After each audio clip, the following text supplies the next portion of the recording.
Et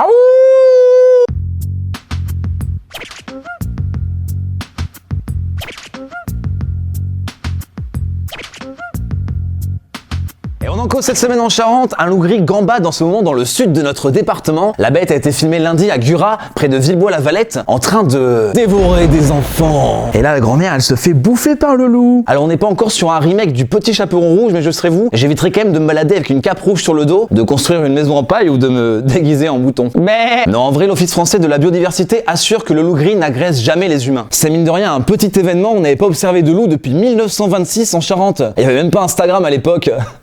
Je sais pas vous, mais l'animal a un côté mystique et légendaire que j'aime bien. D'ailleurs, il y a beaucoup de lieux-dits en Charente qui font référence au loup, comme la Combe au loup, la Fontaine au loup, bar au loup, louloulou. Bon, c'est une info qui ne fait pas plaisir à tout le monde. Le milieu agricole commence à frémir et refuse la cohabitation. Il faut dire que des troupeaux ont été attaqués ces 2 dernières années en Charente-Limousine. On a soupçonné un loup, mais sans jamais retrouver de traces de la bête. En tout cas, on remercie le loup qui alimente les conversations à la machine à café. Eh Julie, tu veux voir le loup? Ah mais t'es dégueulasse! Mais non, je parlais du loup en Charente là, qui a été vu. Le loup de Charente qui a été vu en Charente. C'est agréable cette légère brise.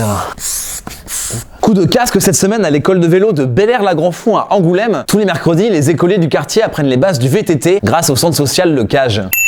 On a pu assister au premier cours et franchement les gamins se débrouillent comme des pros, même si entre nous c'est pas très difficile quoi.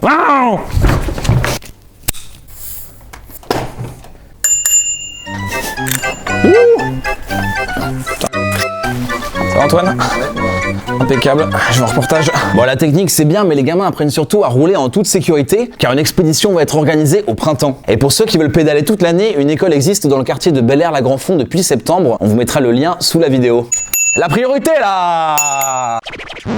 Vous nous connaissez, à Charente Libre, on aime le journalisme d'investigation, les enquêtes sur plusieurs mois, sans connivence avec les puissants. Et puis des fois on tombe sur un truc rigolo dans la rue comme ces tranches de jambon sur un pare-brise à Angoulême. Vous avez été 300 personnes à commenter le jambon. Des fois je me demande pourquoi on se casse le cul. Papa imagine que c'est peut-être pour que les grévistes puissent se faire un sandwich car l'argent vient à manquer. Oh, un taboulet sur un pare-brise? Bah, merci. Anno 709-19 a sa théorie. Pour lui, c'est une rupture sentimentale. Tu m'as pris pour un jambon. Ou alors c'est juste un début de raclette et le fromage est sur la voiture d'après. Et la machine ensuite et les cornichons. En fait, toute la rue, c'est une raclette.